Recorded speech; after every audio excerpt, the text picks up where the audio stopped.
Love is love. Love is love. Tonight, Visual Arts is at downtown Aurora, Illinois, and we're going to check out the Hip Hop A-Illa series, Return of the Disc Jockey. This will be a continuing series that will be held at the venue in Aurora. So if you like to chill, hang out with your friends, or even get on the dance floor and bust out some of those old moves you used to have, this is definitely the best place for you. So without further ado, let's roll the intro.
What up, my peoples?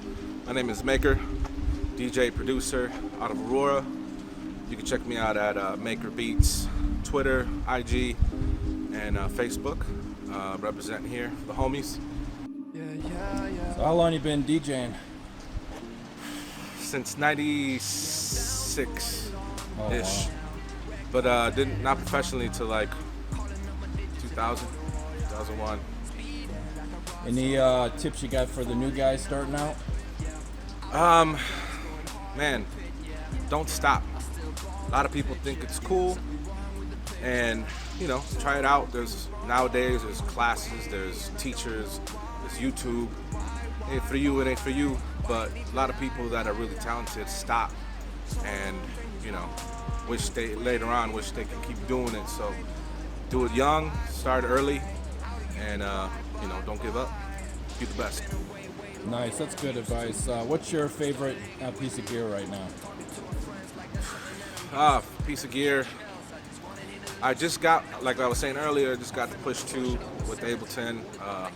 Really feeling that a lot. Got a lot of analog, older stuff too.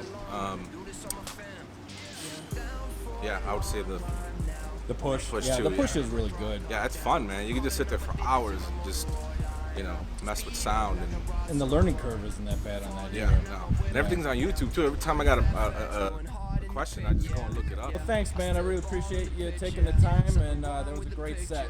Thank you, man. More to come. Definitely check him out.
Hey, how you guys doing? My name is DJ Khalid, for those that don't know. down here at the venue supporting Brandy KIK. We got a big event coming up. We're just hanging out. My name is DJ Khalik. Find me anywhere at DJ Khalik on all social media at DJ KHAALIQ. How long you been DJing? Professionally since '91. I played around with it for 4 or 5 years before that, but as a professional since about '91. That's the first time I ever got paid to do it. There you go. And you also do producing and stuff like that? Well, I used to in the '90s, but I got out of it. I still play with a beat every now and then, but full time now. I just got away from that, got to full-time DJing, then into the media, so I got a full media company and stuff like that. So DJs starting out, what do you recommend for the new guys? Any tips for new guys starting out? Well, I'll say this. For a new guy starting out, just build your fan base. Make sure you get your contracts so you can get your money. Make sure you got a good equipment, and make sure you just stay engaged with your fan base and all that and build it up from there. The skills will come, I guess. We worked on our skills back then. Don't have to work on them no more. And what's your favorite gear that you like? Gear can you not live without? Like, how about that question? Not live without. No, I don't think it's nothing I can't live. I'm flexible. I go from the controller to the turntables. I don't know what is out. The computer, I can't live without that. Oh, for sure. How about you got an MPC? You like the MPC? Yeah, I still got an MPC 2000. I need to blow the dust off of it. You know what? I know somebody got a 60 still and still use it. Really? Well, they're good. I mean, you can't be good, Yeah, that's it. But I know probably the computer. Everything I do is off the computer. No matter which one of the media genres I've been dealing with, I'm always on the computer, so I gotta have that. Well, sounds great. Well, we can't wait to see your set. Thank you so much. Hey, thank you. Take it easy. Yeah.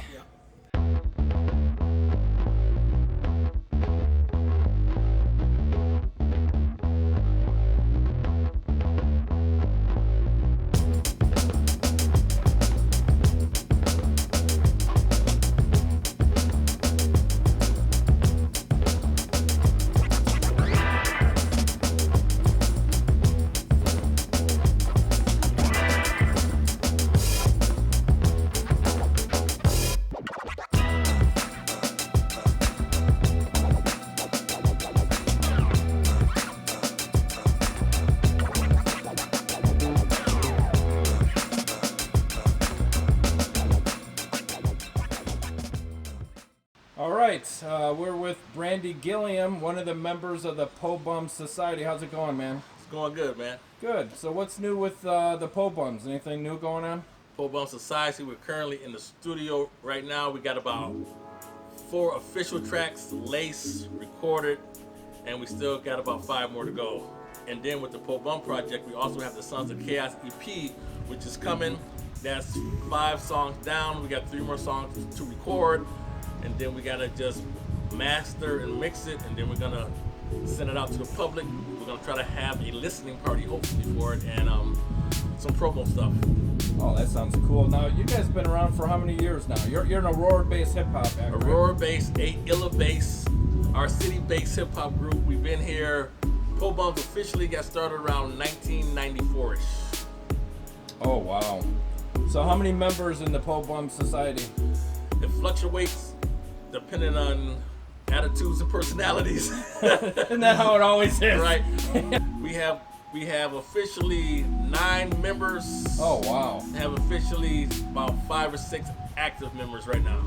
Oh, cool. Now, if somebody wants to buy some of your tunes, how do they find you? Actually, you can go to bandcamp.com and just type in Po Bum Society. That's POBUMS Society, or type in Brandy Gilliam, and it comes up, and you can buy our stuff. And we also have EPs and LPs on there that are free digital download. Yeah, I've checked it out. It's really good stuff. You definitely got to check it out. And you're a poet too, right, man? I am a spoken word poet. Been a poet for probably as long as I've been rapping. The A Illa series, Return of the Disc Jockey, and this is the first event that's pent, which we have Maker, world famous Maker, and world famous DJ Khalik up in the 1s and 2s. So we're just trying to create a party atmosphere and just trying to bring some culture downtown where people can come dance, drink, socialize, and stuff like that. network if you want to. So basically, that's what we're trying to do. Just have a good time where you can come in and just relax and just chill and dance.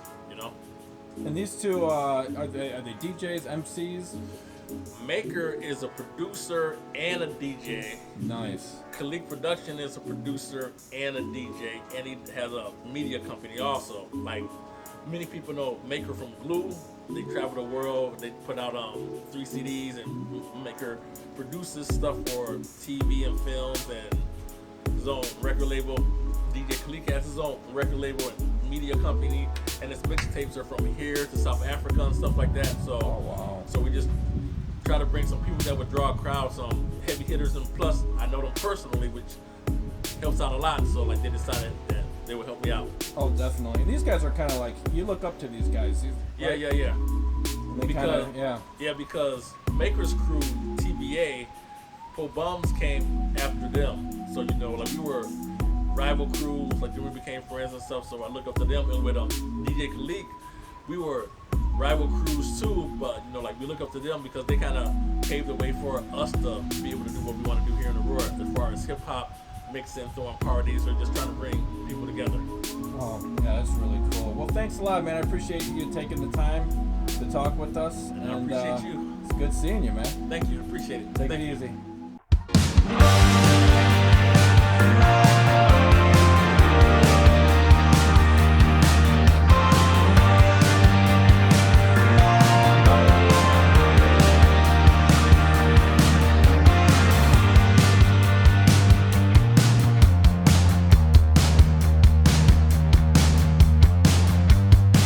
Next segment, we're here at the Gary Brown Gallery and Workspace in Aurora, Illinois.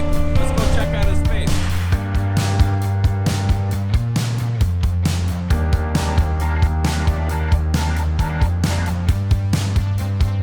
Thanks for inviting us to your space, Gary. The first thing I saw when I got in here is just how beautiful this space is. What kind of history can you tell us about this? This building, as far as I know, was built in 1900, and it's had various tenants. The recent one was a dress shop, then there was a shoe store, there was a jewelry store. They had a drop ceiling, which we tore out, and then we exposed once the ceiling was out, it exposed the original tin ceiling, which we restored. Has the original brick, original floors that we exposed, the maple floors.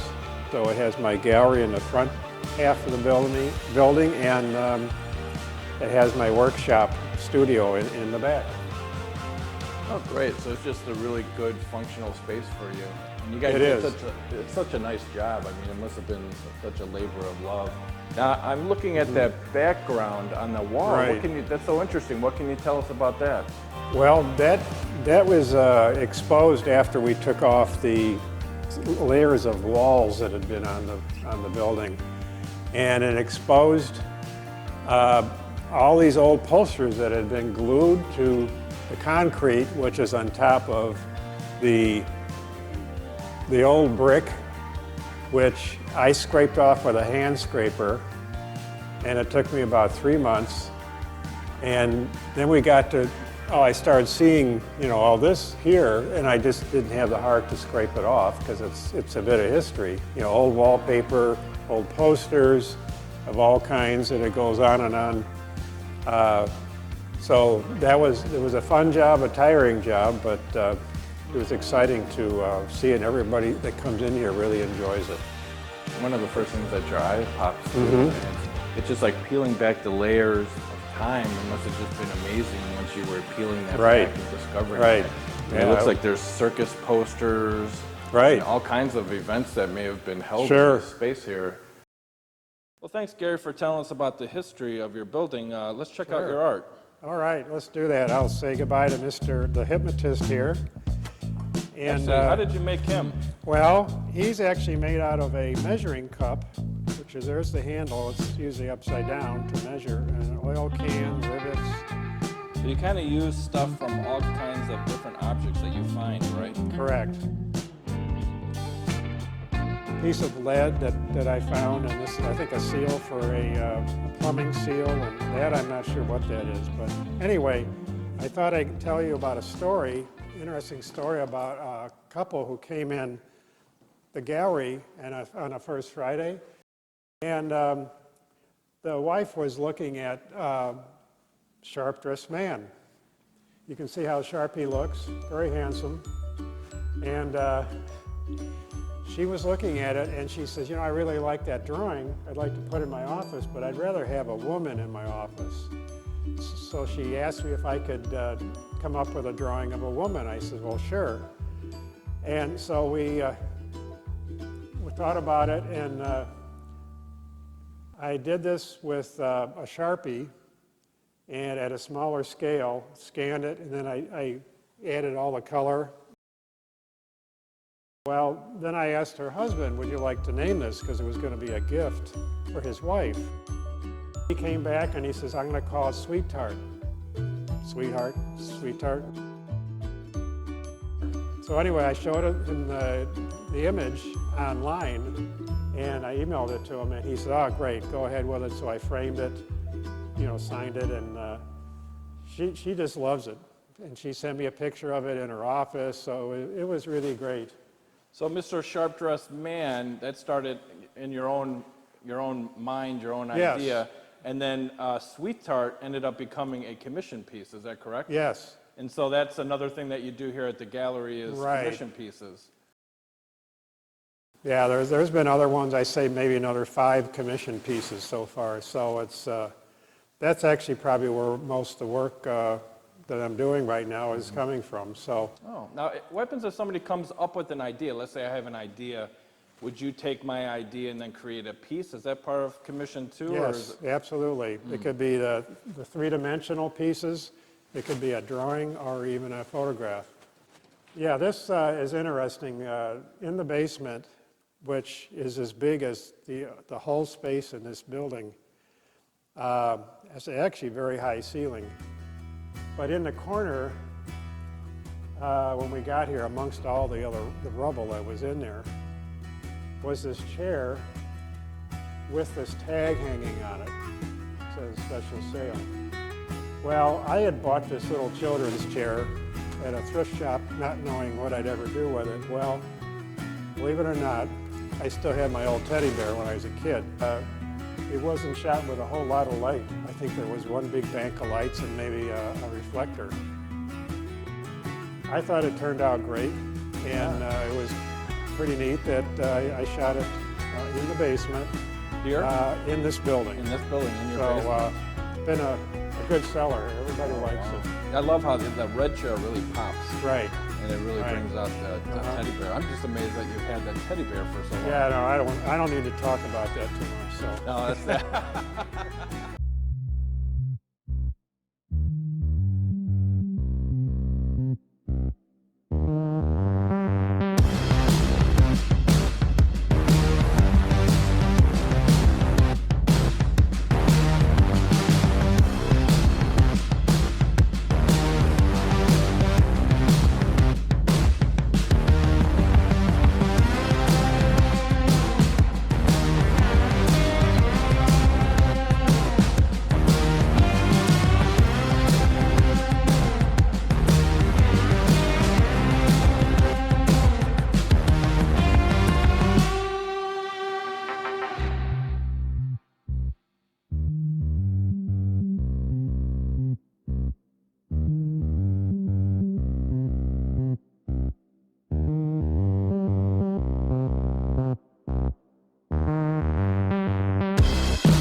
Why don't we go back in the shop area? You see where all the art's made, and you get to see what's what, how things get created.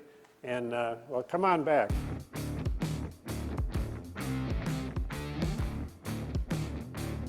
This is where Mr. Wizard is. The Mr. Wizard, right? We have various machines. Things are in the way, but that's an old drill press that needs a little TLC. But This piece is interesting because it was my father's from when I was a kid living in Elmhurst. And I use it every day, and it's, as you can see, still working very well, and I use it all the time. Oh, wow. How old is that, Gary? Oh, it's probably 60, 70 years old. So that's nice. You got kind of a piece of your dad in here. And, Yeah. Did he used to work with you with wood? Who taught you how to do all of that? Actually, I'm kind of self-taught in the wood area, but he owned a Sinclair station for many years, and he taught me a lot about car mechanics and how to work with tools, but not the woodworking so much. That's pretty much, I did that on my own. We can work our way down to the basement. Okay, I've heard a lot about the basement. Is that where your collection is? Yeah, that's where all the parts and pieces are.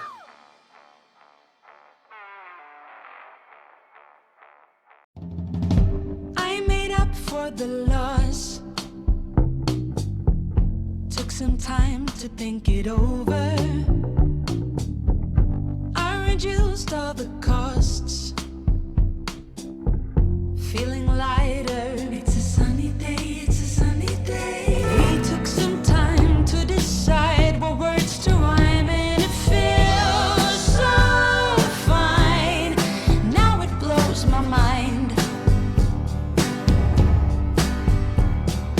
Tear down the walls and reclaim the Albert Hall, 'cause it feels so fine. Now it blows my mind. I am someone to trust. Took some strength to turn it over. Replace your resignation with a lust. 'Cause it's a sunny day. Stop playing war. Revive, build a school. 'Cause it feels so fine. Now it blows my mind. Held down by force, you can rise, I am sure. 'Cause it feels so fine. Now it blows my mind.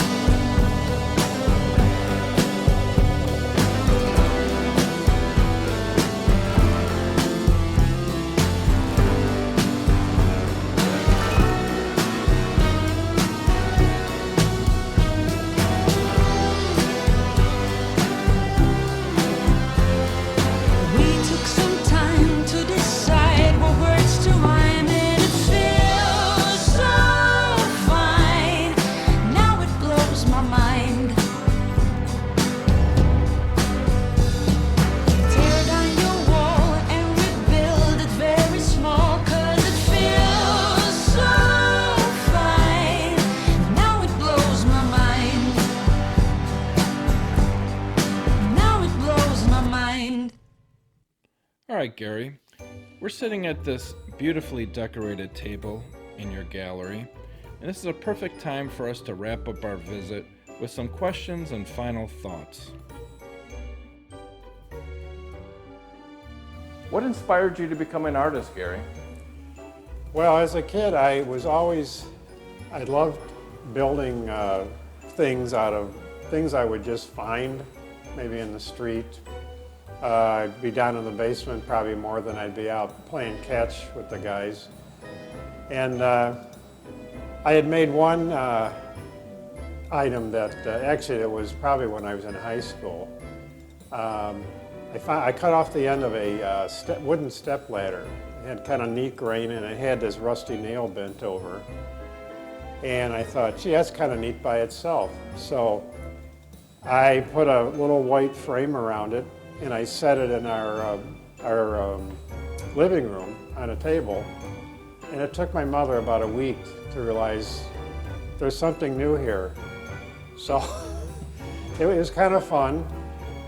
So that's kind of where I really got going. And then in the art school, I was really enthralled with Louise Nevelson, who was a famous artist and did a lot of 3D. Pretty much everything was three-dimensional and made out of old pieces of wood, and the whole piece was painted all black. And you can see her work at the Art Institute. For our second question, Gary, kind of advice would you give somebody just starting out in this field of art? I would say do what you like, what you have a passion for, because if you don't, it's just going to be blah. Talk to other artists, not that you're stealing their ideas, but just to get other ideas why they do what they do. And it'll make it fun, enjoyable, and you'll get pleasure out of it, and maybe make a living at it. Well, that certainly is great advice. Now, I can't help it, as I said in the beginning, we're sitting at this lovely decorated table. What can you tell us? This is like in the middle of your gallery, so what can you tell us about this? Why is this here? Well, this was my wife, Susan Brown. She thought that there's so much space here, especially down the center of the gallery, that we could have events here, business meetings, birthday parties, gatherings, and people would just bring in their own food and their own chairs and whatever they need, and we would just rent the space. And it's a wonderful space to rent out. I mean, it's just a lot. You got a lot of room, and you've got the amazing artwork on the walls. Well, thank you so much, and it's been a pleasure being here, and we've really enjoyed our time here. Hey, is that a corn cob on your head? Why, yes, Gary, it is indeed a corn cob on my head.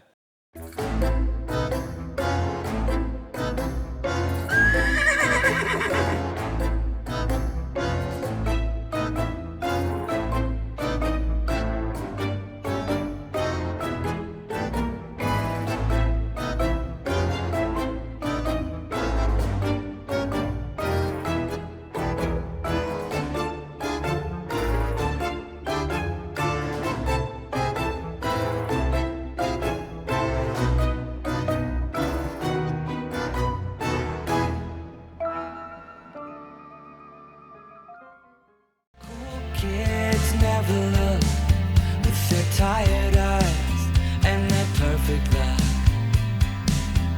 They take to the streets with their self-made grace. What you get is what you see. There's no sense in trying to get